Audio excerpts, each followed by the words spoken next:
Act 3, Scene 1, a forest outside of Berwick. Enter two gamekeepers with crossbows in their hands.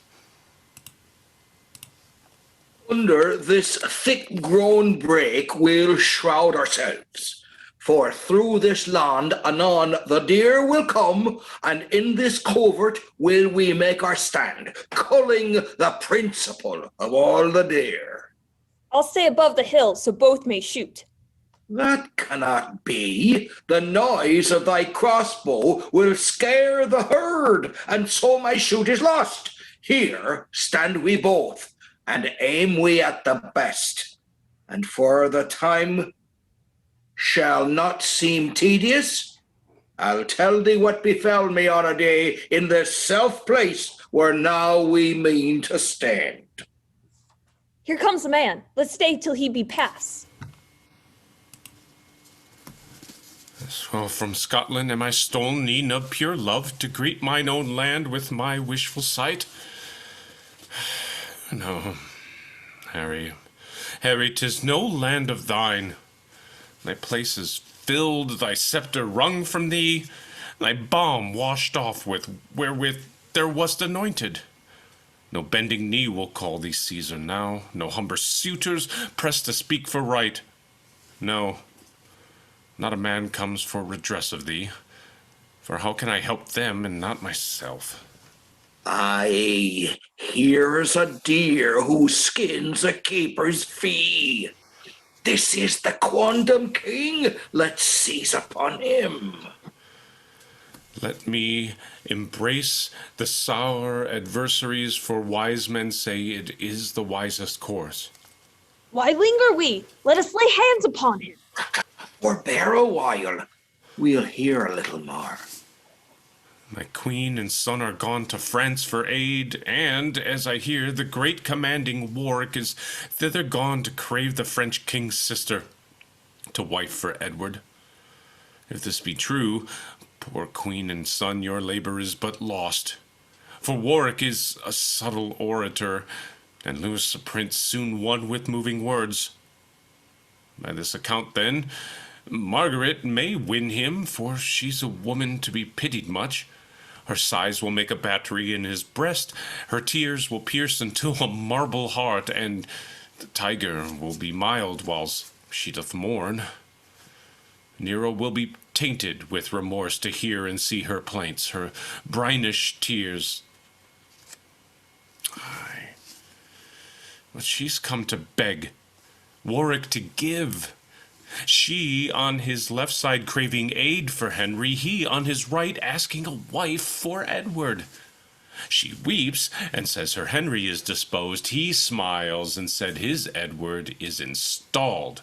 That's she, poor wretch, for grief can speak no more, whilst Warwick tells his title, smooths the wrong, inferreth arguments of mighty strength, and in conclusion wins the king from her, with promise of his sister and what else to strengthen and support King Edward's place. Margaret, thus 'twill be, and thou, poor soul, art then forsaken as thou wentst forlorn. Say, what are thou talks of kings and queens? More than I seem, and less than I was born to. A man, at least.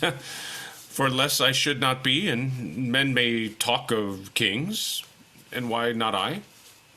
Aye, but thou talkst as if thou wert a king. Why, so I am in mind, and that's enough. But if thou were a king, where is thy crown? My crown is in my heart, not on my head. Not decked with diamonds and Indian stones, nor to be seen. My crown is called content, a crown. It is that seldom kings enjoy. Well, if you be a king crowned with content, your crown content, and you must be contented to go along with us. For as we think you are the king, King Edward hath deposed, and we, his subjects sworn in all allegiance, will apprehend you as his enemy. But did you never swear and break an oath? No, never such an oath, nor will not now. Where did you dwell when I was King of England? Here in this country where we now remain. I was anointed king at 9 months old. My father and my grandfather were kings, and you were sworn true subjects unto me. Tell me then, have you not broke your oaths? No, for we were subjects, but while you were king. Why, am I dead? Do I not breathe a man? Simple men, you know not what you swear. Look, as I blow this feather from my face, and as the air blows it to me again, obeying with my wind when I do blow, and yielding to another when it blows, commanded always by the greater gust, such is the lightness of you common men. But do not break your oaths, for of that sin my mild entreaty shall not make you guilty. Go where you will, the king shall be commanded, and then be you kings. Command, and I'll obey. We are true subjects to the king, King Edward. So would you be again to Henry, if he were seated as King Edward is?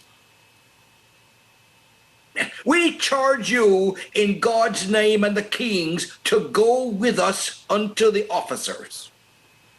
In God's name, lead. Your king's name be obeyed, and what God will, that let your king perform. And what he will, I humbly yield unto.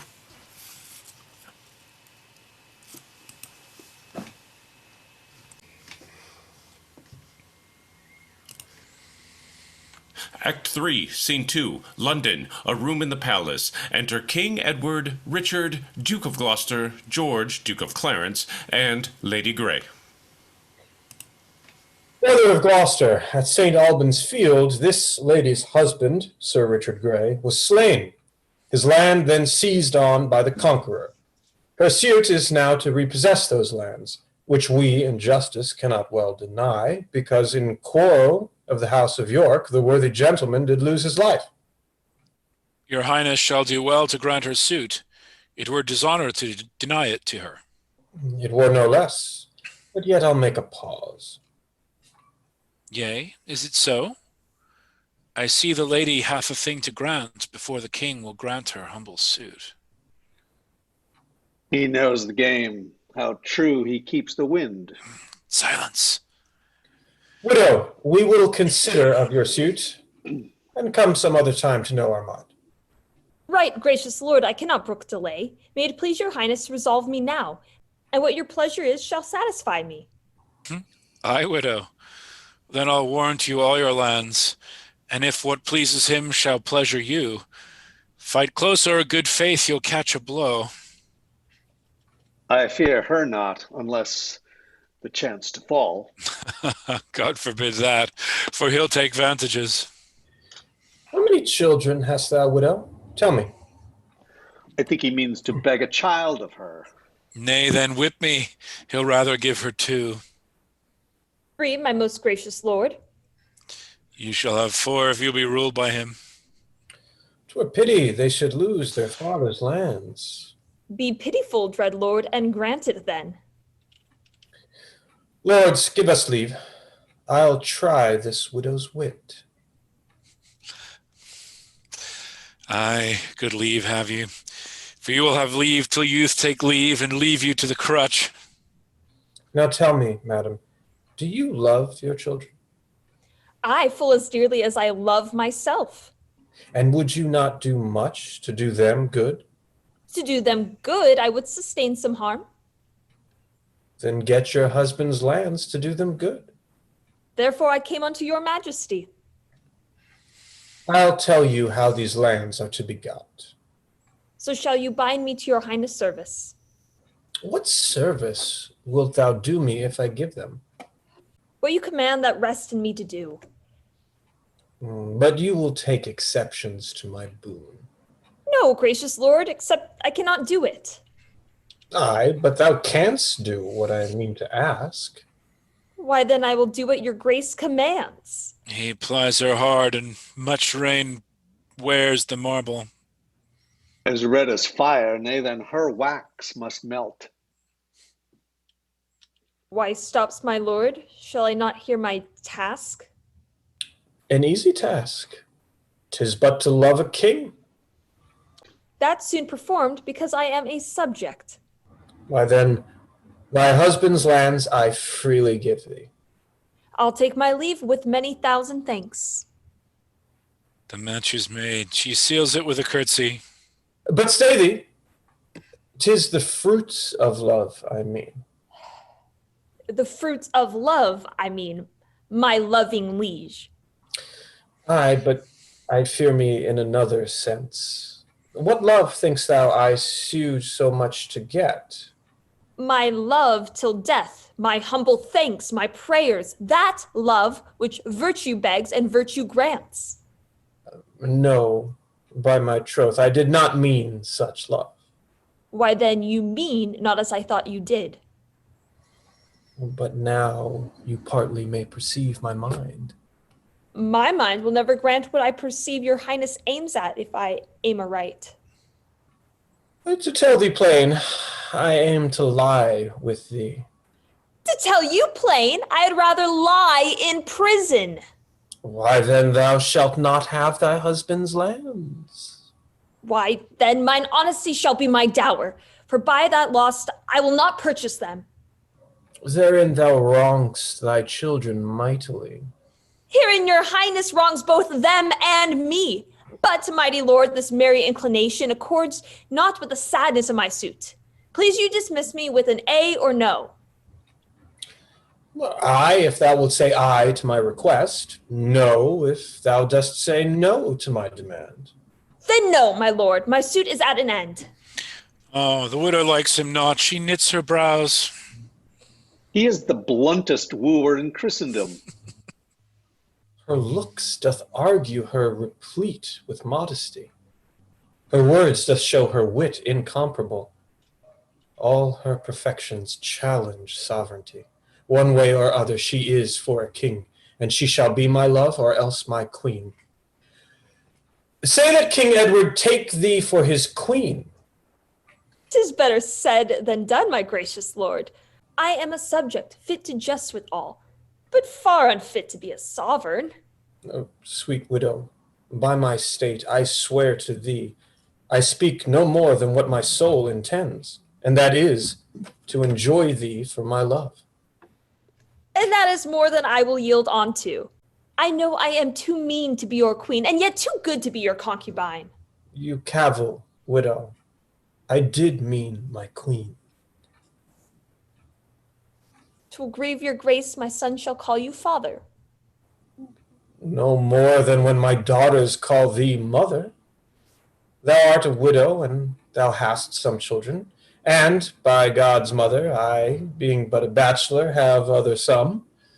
Why, 'tis a happy thing to be the father unto many sons. Answer no more, for thou shalt be my queen. The ghostly father now hath done his shrift. When he was made a shriver, 'twas for shift. Brothers, you muse what chat we two have had. The widow likes it not, for she looks very sad. You'd think it strange if I should marry her. To who, my lord? My Clarence, to myself. That would be 10 days' wonder at the least. That's a day longer than wonder lasts. By so much is the wonder in extremes. Well, jest on, brothers. I can tell you both. Her suit is granted for her husband's lands. My gracious lord, Henry, your foe, is taken and brought your prisoner to the palace gate. See that he be conveyed unto the tower. And go we, brothers, to the man that took him, to question of his apprehension. Widow, go you along. Lords, use her honorably.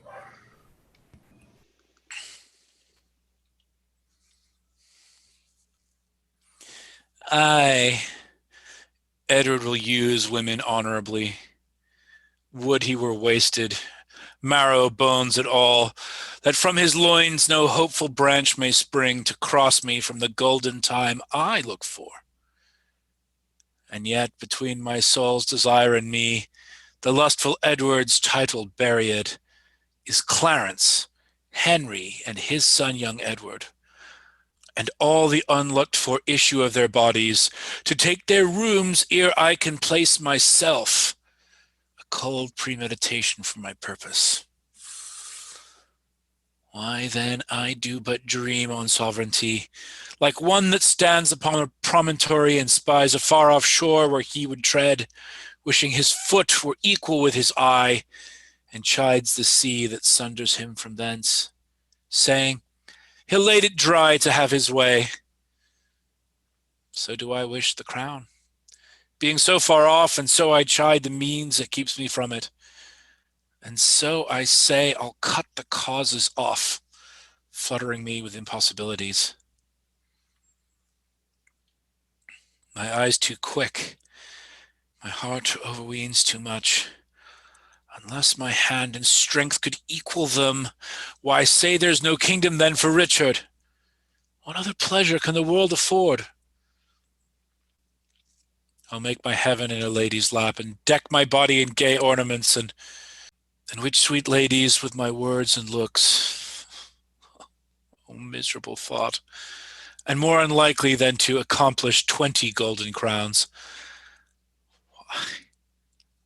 Love forswore me in my mother's womb, for I should not deal in her soft laws. She did corrupt frail nature with some bribe, and shrink my arm up like some withered shrub, and make an envious mountain on my back, where sits deformity to mock my body and shape my legs of unequal size, to disproportion me in every part, like to a chaos or to an unlicked bear whelp that carries no impression like the dam.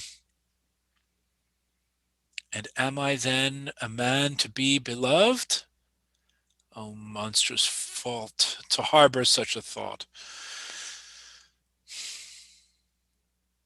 Then, since this earth affords no joy to me but to command, to check, to overbear such as are better person than myself, I'll make my heaven to dream upon the crown. And whiles I live, to account this world but hell, until my misshaped trunk that bears this head be round impaled with a glorious crown. And yet I know not how to get the crown. For many lives stand between me and home, and I like one lost in a thorny wood that rents the thorns and is rent with the thorns, seeking a way and straying from the way, not knowing how to find the open air, but toiling desperately till I find it out. Torment myself to catch the English crown, and from that torment I will free myself, or hew my way out with a bloody axe. Why, I can smile, and murder whiles I smile, and cry content to that which grieves my heart, and wet my cheek with artificial tears, and frame my face to all occasions. I'll drown more sailors than the mermaid shall. I'll slay more gazers than the basilisk. I'll play the orator as well as Nestor, deceive more slyly than Ulysses could, and like a Sinon take another Troy.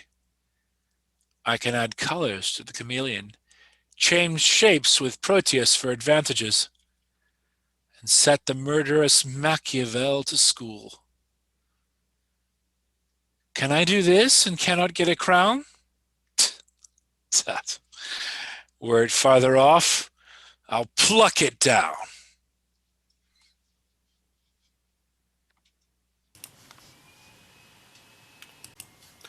Act 3, Scene 3. France, a hall in King Louis XI's The Palace.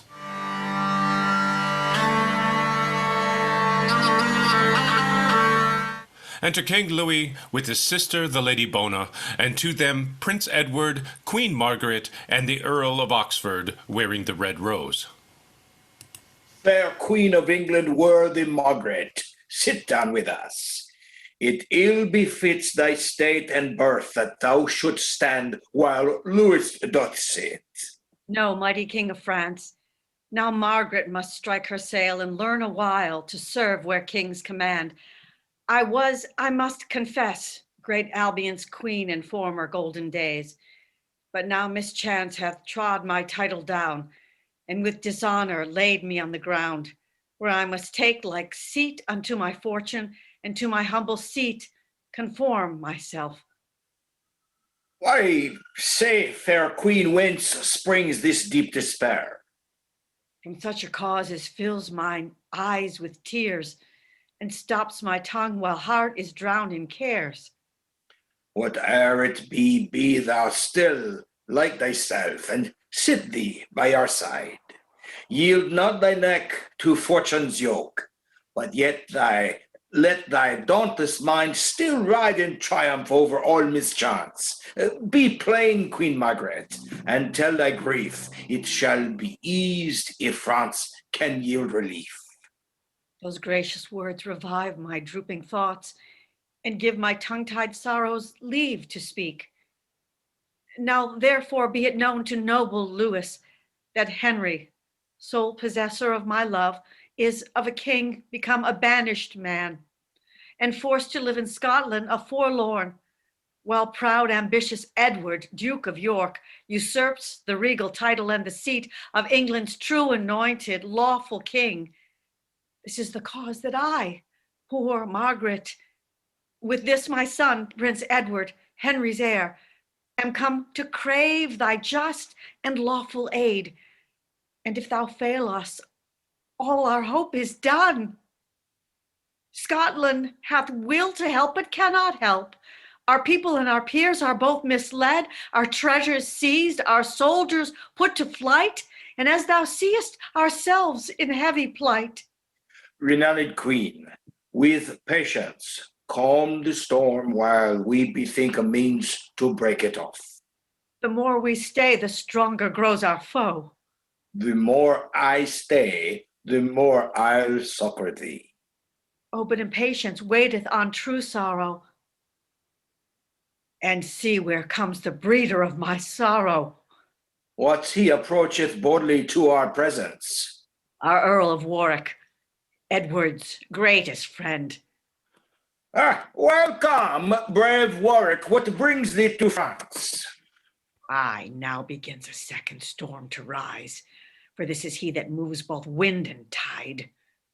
From worthy Edward, King of Albion, my lord and sovereign, and thy vowed friend, I come in kindness and unfeigned love, first to do greetings to thy royal person, and then to crave a league of amity, and lastly, to confirm that amity with nuptial knot, if thou vouchsafe to grant that virtuous Lady Bona, thy fair sister, to England's king in lawful marriage.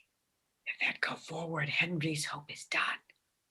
And, gracious madam, in our king's behalf, I am commanded with your leave and favor, humbly to kiss your hand, and with my tongue to tell the passion of my sovereign's heart, where fame, late entering at his heedful ears, hath placed thy beauty's image and thy virtue. King Louis and Lady Bona, hear me speak before you answer Warwick. His demand springs not from Edward's well-meant honest love, but from deceit bred by necessity.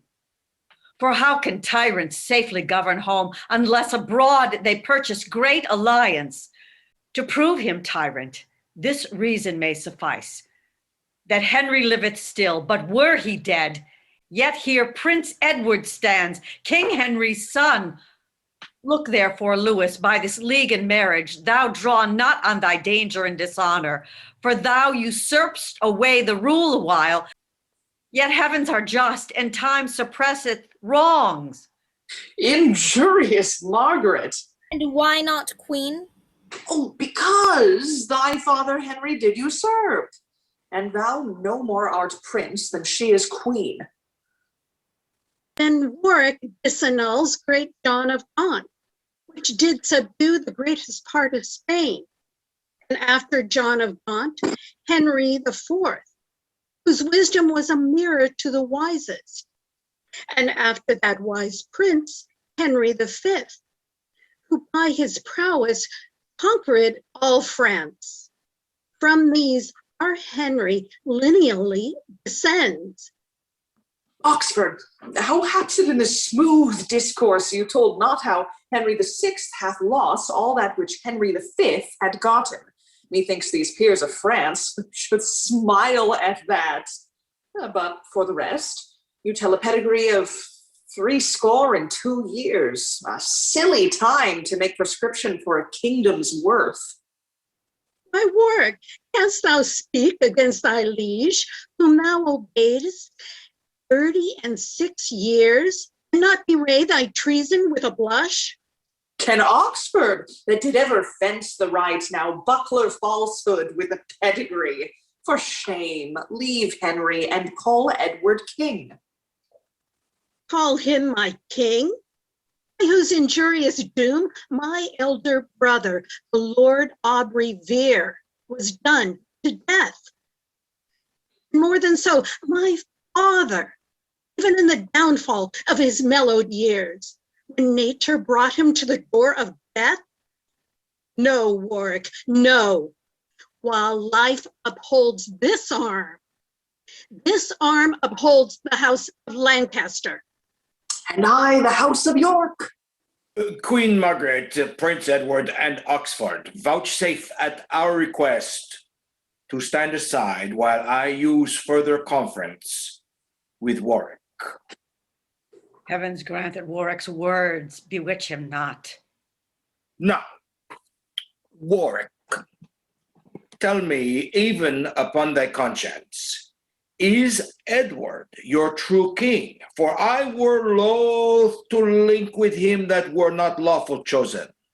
Thereon I pawn my credit and mine honor.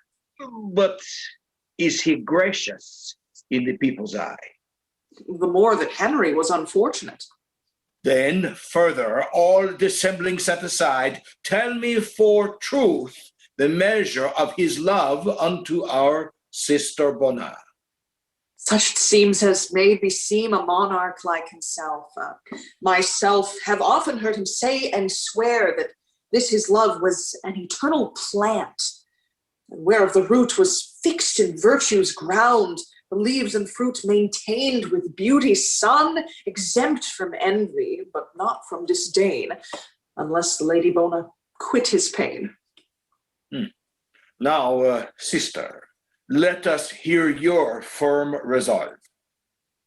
Your grant or your denial shall be mine.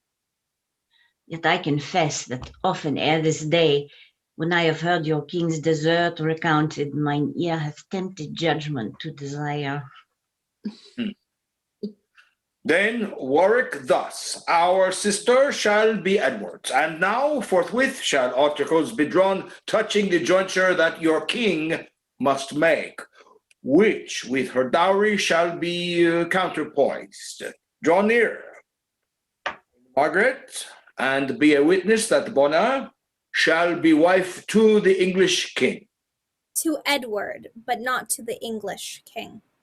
Deceitful Warwick, it was thy device by this alliance to make void my suit. Before thy coming, Lewis was Henry's friend. The still is friend to him and Margaret. But if your title to the crown be weak, as may appear by Edward's good success, then 'tis but reason that I be released from giving aid which late I promised. Yet shall you have all kindness at my hand that your estate requires and mine can yield. Henry now lives in Scotland at his ease, where having nothing can he lose. And as for you yourself, our quondam queen, you have a father able to maintain you, and better 'twere you troubled him than France. Peace, impudent and shameless Warwick! Proud set her up and pull her down of kings. I will not hence till my talk and tears, both full of truth, I make King Louis behold thy sly conveyance and thy lord's false love. For both of you are birds of the self-same feather.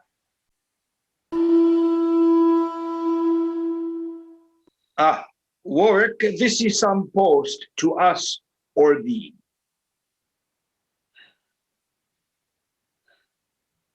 My lord ambassador, these letters are for you, sent from your brother, Marquis Montague. These from our king unto your majesty. And madam, these for you, from whom I know not. I like it well that our fair queen and mistress smiles at her news, while Warwick frowns at his. Nay, mark how Louis stamps as he were nettled. I hope all's for the best. Warwick, what are thy news and yours, fair queen? Mine, such as fill my heart with unhoped joys. Mine, full of sorrow and heart's discontent. What?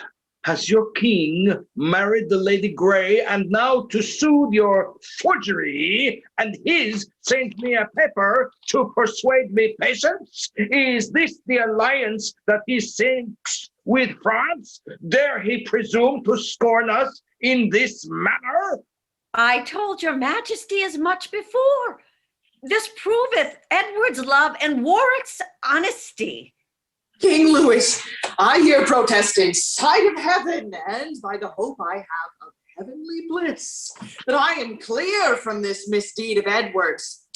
No more my king, for he dishonors me, but most himself if he could see his shame. Did I forget that by the house of York, my father came untimely to his death? Did I let pass the abuse done to my niece? Did I impale him with the regal crown? Did I put Henry from his native right? And am I girded at the last with shame? Shame on himself, for my desert his honor. And to repair my honor lost for him, I here renounce him and return to Henry. My noble queen, let former grudges pass, and henceforth I am thy true servitor. I will revenge his wrong to Lady Bona and replant Henry in his former state. Warwick, these words have turned my hate to love. And I forgive and quite forget old faults. And joy that thou becomest King Henry's friend. So much his friend, I his unfeigned friend, that if King Louis vouchsafe to furnish us with some few bands of chosen soldiers, I'll undertake to land them on our coast and force the tyrant from his seat by war. 'Tis not his new-made bride shall succor him.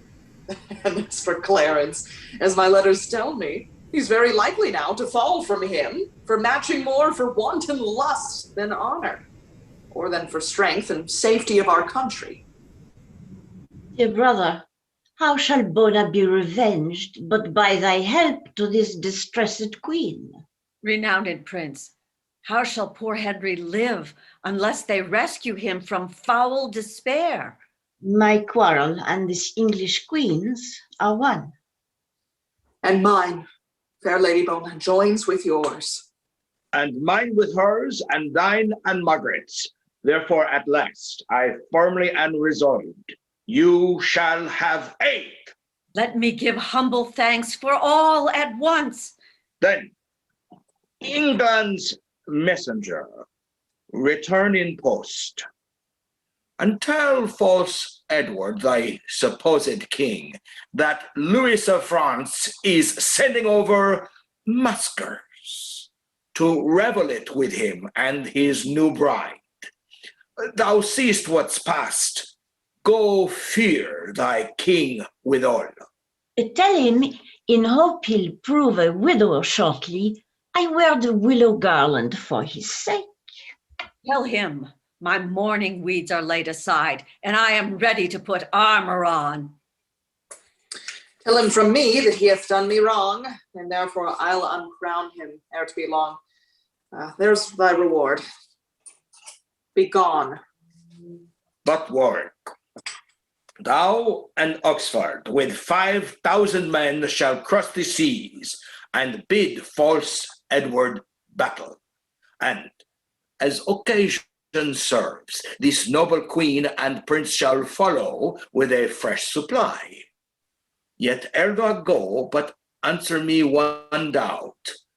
What pledge have we of thy firm loyalty? This shall assure my constant loyalty, that if our queen and this young prince agree, I'll join mine eldest daughter and my joy to him forthwith in holy wedlock bands. Yes, I agree, and thank you for your motion. Son Edward, she is fair and virtuous. Therefore delay not, give thy hand to Warwick, and with thy hand thy faith irrevocable, that only Warwick's daughter shall be thine. Yes, I accept her, for she well deserves it. And here I pledge my vow, I give my hand. Why stay we now? These soldiers shall be levied, and thou, Lord Bourbon, our high admiral, shall waft them over with our royal fleet. I long till Edward fall by war's mischance for mocking a marriage with a dame of France.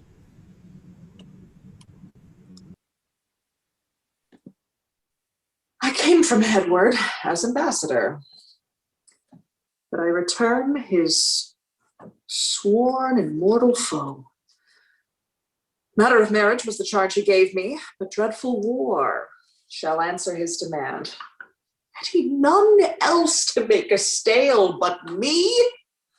Then none but I shall turn his jest to sorrow. I was the chief that raised him to the crown, and I'll be chief to bring him down again. Not that I pity Henry's misery, but seek revenge on Edward's mockery.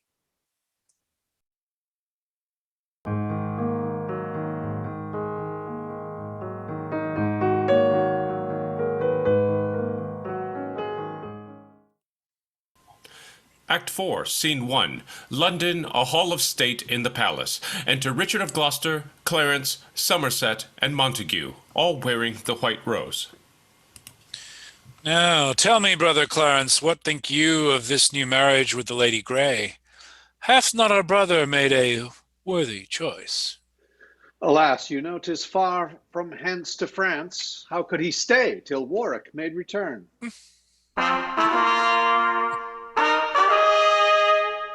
My lords, forbear this talk. Here comes the king. And his well-chosen bride. I'm minded to tell him plainly what I think. Oh, brother of Clarence, how like you our choice, that you stand pensive as half malcontent? As well as Lewis of France or the Earl of Warwick, which are so weak of courage and in judgment that they'll take no offense at our abuse. Suppose they take offense without a cause. They are but Lewis and Warwick. I am Edward, your king and Warwick's, and must have my will. And shall have your will, because our king. Yet hasty marriage seldom proveth well. Yea, brother Richard, are you offended too? Not I. No. God forbid that I should wish them severed, whom God hath joined together. Aye, and 'twere pity to sunder them that yoke so well together. Setting your scorns and your mislike aside, tell me some reason why the Lady Grey should not become my wife and England's queen. And you too, Somerset and Montague, speak freely what you think. Then this is mine opinion, that King Louis becomes your enemy for mocking him about the marriage of the Lady Bona. And Warwick, doing what you gave in charge, is now dishonored by this new marriage. What if both Lewis and Warwick be appeased by such invention as I can devise? Yet to have joined with France in such alliance would more have strengthened this our commonwealth against foreign storms than any homebred marriage. Why, knows not Montague that of itself England is safe, if true within itself? But the safer when 'tis backed with France. 'Tis better using France than trusting France. Let us be backed with God and with the seas, which he hath given for fence impregnable, and with their helps only defend ourselves, in them and in ourselves, our safety lies. For this one speech Lord Hastings well deserves to have the air of the Lord Hungerford.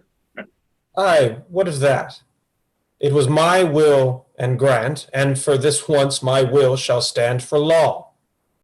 And yet methinks your grace hath not done well to give the heir and daughter of Lord Scales unto the brother of your loving bride. She better would have fitted me or Clarence, but in your bride you bury brotherhood. Or else you would not have bestowed the heir of the Lord Bonville on your new wife's son, and leave your brothers to go speed elsewhere. Alas, poor Clarence, is it for a wife that thou art malcontent? I will provide thee. In choosing for yourself, you showed your judgment, which being shallow, you shall give me leave to play the broker in mine own behalf. And to that end, I shortly mind to leave you. Leave me or tarry, Edward will be king, and not be tied unto his brother's will. My lords, before it pleases his majesty to raise my state to title of a queen, do me but right, and you must all confess that I was not ignoble of descent, and meaner than myself have held like fortune. But as this title honors me and mine, so your dislikes to whom I would be pleasing doth cloud my joys with danger and with sorrow. My love, forbear to fawn upon their frowns. What danger or what sorrow can befall thee so long as Edward is thy constant friend, and their true sovereign, whom they must obey? Nay, whom they shall obey, and love thee too, unless they seek for hatred at my hands, which if they do, yet will I keep thee safe, and they shall feel the vengeance of my wrath. I hear, yet say not much, but think the more. Now, messenger, what letters or what news from France? My sovereign liege, no letters and a few words, but such as, without your special pardon, dare not relate. Go to, we pardon thee. Therefore, in brief, tell me their words as near as thou canst guess them. What answer makes King Louis unto our letters? At my depart, these were his very words. Go tell false Edward, thy supposed king, that Louis of France is sending over maskers to revel it with him and his new bride. Is Louis so brave? Belike he thinks me Henry. But what said Lady Bona to my marriage? These were her words, uttered with mild disdain. Tell him, in hope he'll prove a widower shortly, I'll wear the willow garland for his sake. I blame not her. She could say little less. She had the wrong. But what said Henry's queen? For I have heard that she was there in place. Tell him, quoth she, my morning weeds are done, and I am ready to put armor on. Belike she minds to play the Amazon. But what said Warwick to these injuries? He more incensed against your majesty than all the rest discharged me with these words. Tell him from me that he hath done me wrong, and therefore I'll uncrown him ere it be long. Durst the traitor breathe out so proud words? Well, I will arm me, being thus forewarned. They shall have wars and pay for their presumption. But say, is Warwick friends with Margaret?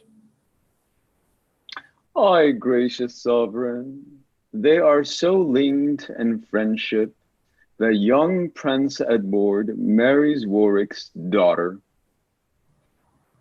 Belike the elder, Clarence will have the younger. Now, brother king, farewell, and sit you fast, for I will hence to Warwick's other daughter, that, though I want a kingdom, yet in marriage I may not prove inferior to yourself. You that love me and Warwick, follow me. Not I. My thoughts aim at a further matter. I stay not for the love of Edward, but the crown. Clarence and Somerset both gone to Warwick? Yet am I armed against the worst can happen, and haste is needful in this desperate case. Pembroke and Stafford, you in our behalf, go levy men and make prepare for war. They are already, or quickly will be, landed. Myself in person will straight follow you. But ere I go, Hastings and Montague, resolve my doubt. You twain, of all the rest, are near to Warwick by blood and by alliance. Tell me if you love Warwick more than me. If it be so, then both depart to him. I rather wish you foes than hollow friends. But if you mind to hold your true obedience, give me assurance with some friendly vow that I may never have you in suspect. God help Montague as he proves true. And Hastings as he favors Edward's cause. Now, brother Richard, will you stand by us? Aye, in despite of all that shall withstand you. Why, so. Then am I sure of victory. Now, therefore, let us hence and lose no hour till we meet Warwick with his foreign power.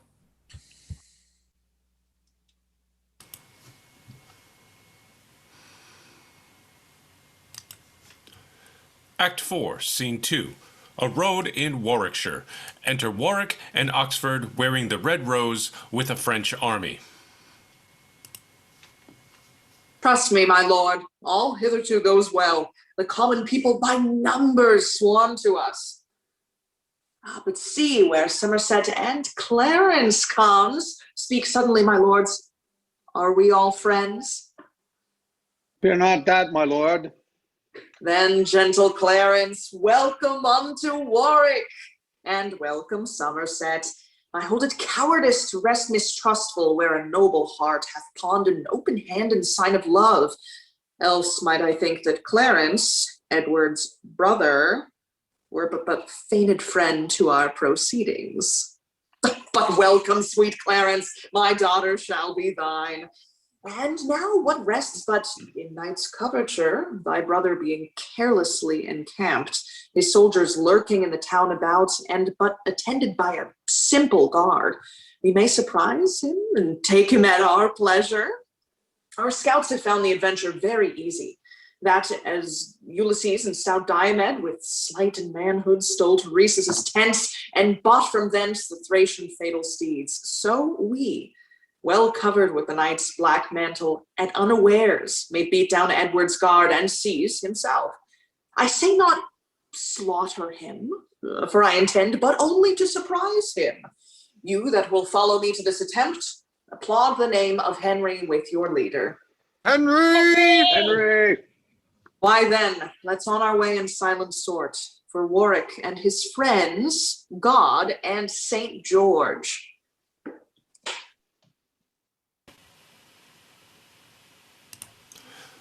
Act 4, Scene 3. King Edward's camp outside of the town of Warwick.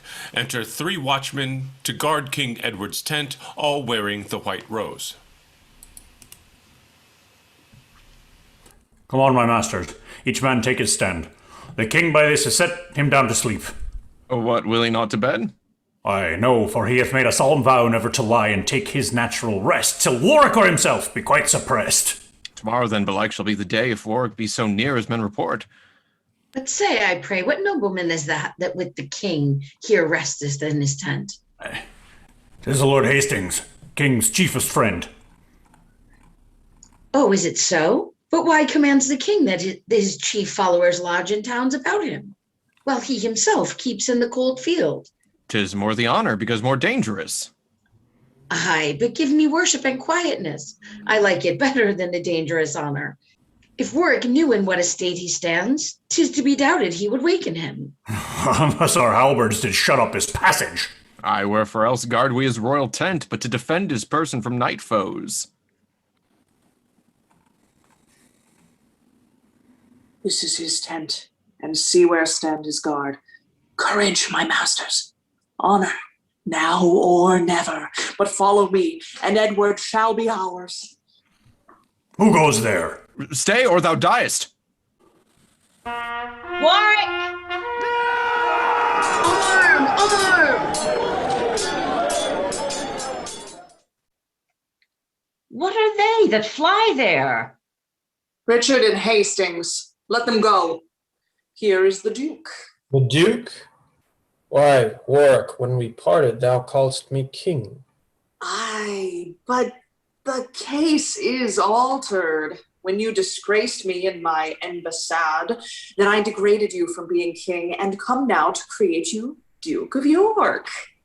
Alas, how should you govern any kingdom that know not how to use ambassadors, nor how to be contented with one wife, nor how to use your brothers brotherly, nor how to study for the people's welfare, nor how to shroud yourself from enemies? Yea, brother of Clarence, art thou here too? Nay, then, I see that Edward needs must down. Yet, Warwick, in despite of all mischance, of thee, thyself, and all thy accomplices, Edward will always bear himself as king. Though fortune's malice overthrow my state, my mind exceeds the compass of her wheel. Then for his mind be Edward England's king. And Henry now shall wear the English crown and be true king indeed. Thou but the shadow. My lord of Somerset, at my request, see that forthwith Duke Edward be conveyed unto my brother, Archbishop of York. When I have fought with Pembroke and his fellows, I'll follow you and tell what answer Lewis and the Lady Bona sent to him. Now for a while, farewell, good Duke of York.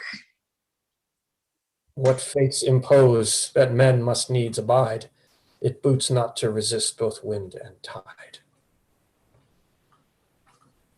What now remains, my lords, for us to do but march to London with our soldiers? Aye, that's the first thing that we have to do, to free King Henry from imprisonment and see him seated in the royal throne.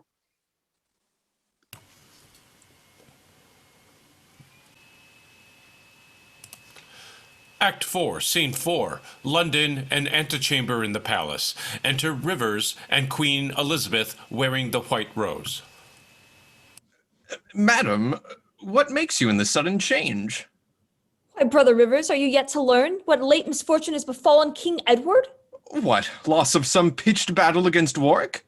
No, but the loss of his own royal person. Then is my sovereign slain. Aye, almost slain, for he is taken prisoner, either betrayed by falsehood of his guard or by his foe surprised at unawares.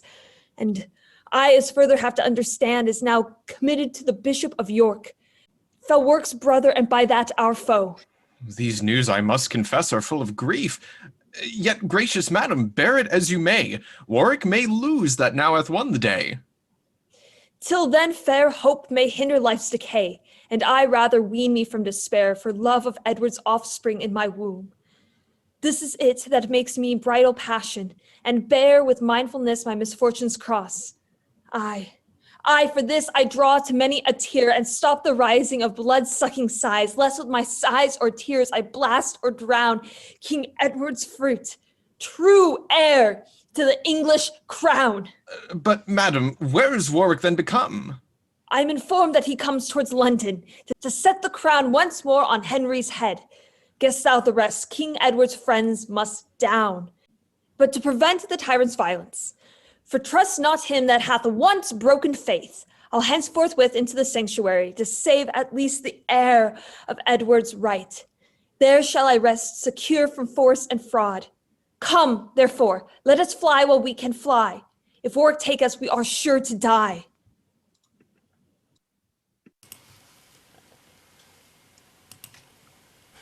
Act 4, Scene 5, Yorkshire, a park outside of Middleham Castle.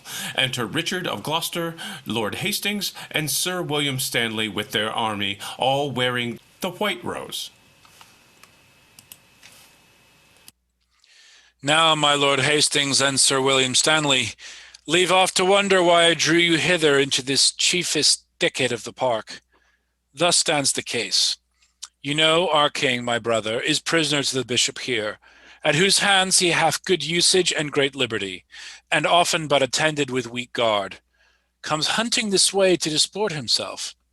I have advertised him by secret means that, if about this hour he make this way under the guard of his usual game, he shall here find his friends with horse and men to set him free from this captivity. This way, my lord, for this way lies the game. No, this way, man. See where the huntsmen stand. Now, brother of Gloucester, Lord Hastings, and the rest, stand you thus close to steal the bishop's deer? Brother, the time and case requireth haste. Your horse stands ready at the park corner. But whither shall we then? To Lynn, my lord, and shipped from thence to Flanders. Well guessed, believe me, for that was my meaning. Stanley, I will requite thy forwardness. But wherefore stay we? 'Tis no time to talk. Huntsman, what sayest thou? Wilt thou go along? Better so do than tarry and be hanged. Come then away. Let's have no more ado. Bishop, farewell. Shield thee from Warwick's frown, and pray that I may repossess the crown.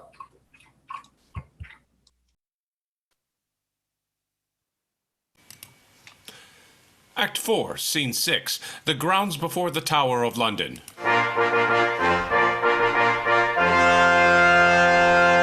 Enter King Henry, Clarence, Warwick, Somerset, young Henry, Earl of Richmond, Oxford, and Montague, all wearing the red rose, with a lieutenant of the Tower. Master Lieutenant, now that God and friends have shaken Edward from the regal seat and turned my captive state to liberty, my fear to hope, my sorrows unto joys. At our enlargement, what are thy due fees? Subjects may challenge nothing of their sovereigns, but if an humble prayer may prevail, I then crave pardon of your majesty. For what, Lieutenant? For well using me? Nay, be thou sure I'll well requite thy kindness, for that it made my imprisonment a pleasure. Aye, such a pleasure as encaged birds conceive when, after many moody thoughts, and last by notes of household harmony, they quite forget their loss of liberty. But, Warwick, after God, thou set'st me free, and chiefly therefore I thank God and thee. He was the author, thou the instrument. Therefore, that I may conquer fortune's spite by living low where fortune cannot hurt me, and that the people of this blessed land may not be punished with my thwarting stars. Warwick, although my head still wear the crown, I here resign my government to thee, and thou art fortunate in all thy deeds. Your grace hath still been famed for virtuous, and now may seem as wise as virtuous by spying and avoiding fortune's malice. For few men rightly temper with the stars. Yet in this one thing let me blame your grace, for choosing me when Clarence is in place. No, Warwick, thou art worthy of the sway, to whom the heavens in thy nativity adjudged an olive branch and laurel crown, as likely to be blessed in peace and war, and therefore I yield thee my free consent. And I choose Clarence only for protector. Warwick and Clarence, give me both your hands. Now join your hands, and with your hands your hearts, that no dissension hinder government. I make you both protectors of this land, while I myself will lead a private life, and in devotion spend my latter days to sin's rebuke and my Creator's praise. What answers Clarence to his sovereign's will? That he consents. If Warwick yield consent, for on thy fortune I repose myself. Why then, though loath, yet must I be content. We'll yoke together like a double shadow to Henry's body and supply his place, in bearing weight of government, while he enjoys the honor and his ease. And, Clarence, now that it is more than needful forthwith that Edward be pronounced a traitor and all his lands and goods be confiscated. What else? And that succession be determined. I therein, Clarence, shall not want his part. But with the first of all your chief affairs, let me entreat, for I command no more, that Margaret, your queen, and my son Edward be sent for to return from France with speed, for till I see them here, by doubtful fear my joy of liberty is half eclipsed. It shall be done, my sovereign, with all speed. My lord of Somerset, what youth is that of whom you seem to have so tender care? My liege, it is young Henry, Earl of Richmond. Oh, come hither, England's hope. If secret powers suggest but truth to my divining thoughts, this pretty lad will prove our country's bliss. His looks are full of peaceful majesty, his head by nature framed to wear a crown, his hand to wield a scepter, and himself likely in time to bless a regal throne. Make much of him, my lords, for this is he must help you more than you are hurt by me. Oh, what news, my friend?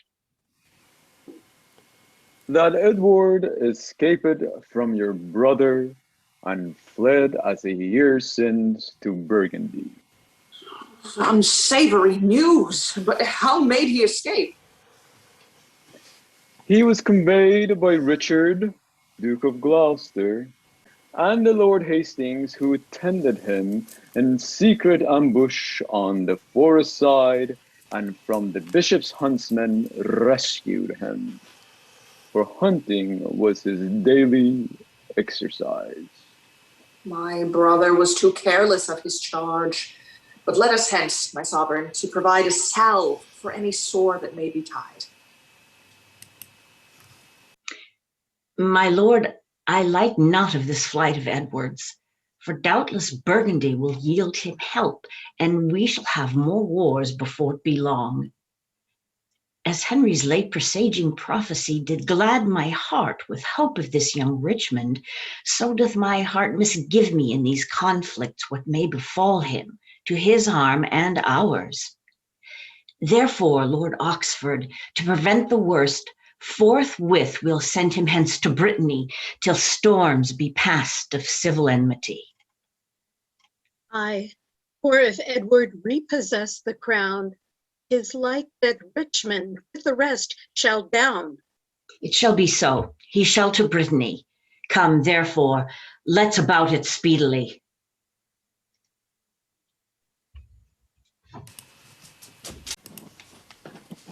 Act 4, Scene 7, outside the gates of the town of York. Enter King Edward, Richard, Hastings, and their army, all wearing the white rose. Now, brother Richard, Lord Hastings, and the rest, yet thus far fortune maketh us amends, and says that once more I shall interchange my waned state for Henry's regal crown. Well have we passed, and now repassed the seas, and brought desired help from Burgundy. What then remains, we being thus arrived from Ravensper Haven before the gates of York, but that we enter as into our dukedom? The gates made fast. Brother, I like not this. For many men that stumble at the threshold are well foretold of the danger that lurks within. Tush, man, abodements must not now affright us. By fair or foul means we must enter in, for hither will our friends repair to us. Leech, I'll knock once more to summon them.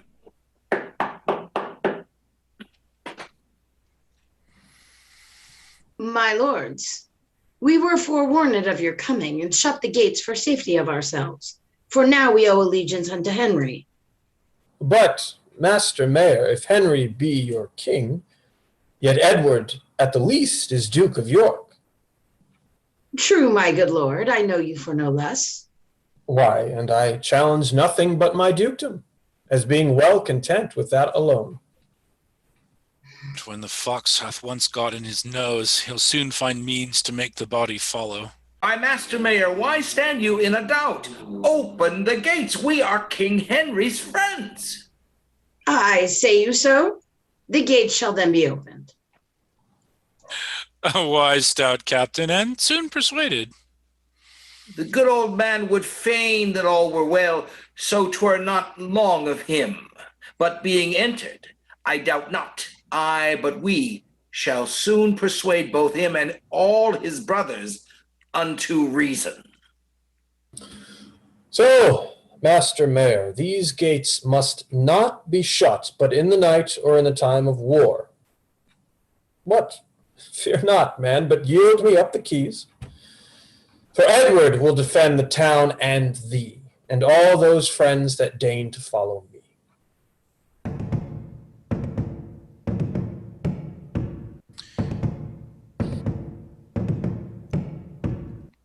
Brother, this is Sir John Montgomery, our trusty friend, unless I be deceived. Welcome, Sir John. But why come you in arms?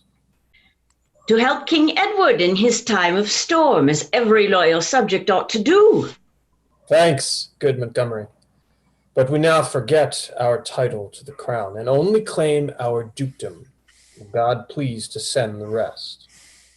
Then fare you well, for I will hence again. I came to serve a king and not a duke. Drummer, strike up and let us march away. Nay, stay, Sir John, a while, and we'll debate by what safe means the crown may be recovered. What talk you of debating? In few words, if you'll not here proclaim yourself our king, I'll leave you to your fortune and be gone to keep them back that come to succor you. Why shall we fight if you pretend no title? Why, brother, wherefore stand you on nice points? When we grow stronger, then we'll make our claim. Till then, 'tis wisdom to conceal our meaning. Away with scrupulous wit. Now arms must rule. And fearless minds climb soonest unto crowns. Brother, we will proclaim you out of hand. The bruit thereof will bring you many friends. Then be it as you will, for 'tis my right, and Henry but usurps the diadem. Aye, now my sovereign speaketh like himself, and now will I be Edward's champion. Sound trumpet! Edward shall be here proclaimed. Come, fellow soldier, make thou proclamation. Edward the Fourth, by the grace of God, King of England and France, and Lord of Ireland. And whosoe'er gainsays King Edward's right, by this I challenge him to single fight. Long live Edward the Fourth! Thanks, brave Montgomery, and thanks unto you all. If fortune serves me, I'll requite this kindness. Now, for this night let's harbor here in York, and when the morning sun shall raise his car above the border of this horizon, we'll forward towards Warwick and his mates, for well I wot that Henry is no soldier. Ah! Flow of Clarence, how evil it beseems thee to flatter Henry and forsake thy brother. Yet, as we may, we'll meet both thee and Warwick. Come on, brave soldiers, doubt not of the day, and that once gotten, doubt not of large pay.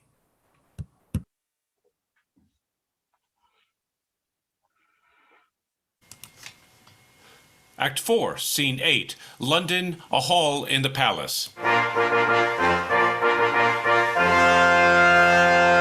Enter King Henry, Warwick, Montague, Clarence, Oxford, and Exeter, all wearing the red rose. What counsel, lords? Edward from Belgia, with hasty Germans and blunt Hollanders, hath passed in safety through the narrow seas, and with his troops doth march amain to London, and many giddy people flock to him. Let's levy men and beat him back again. A little fire is quickly trodden out, which being suffered, rivers cannot quench.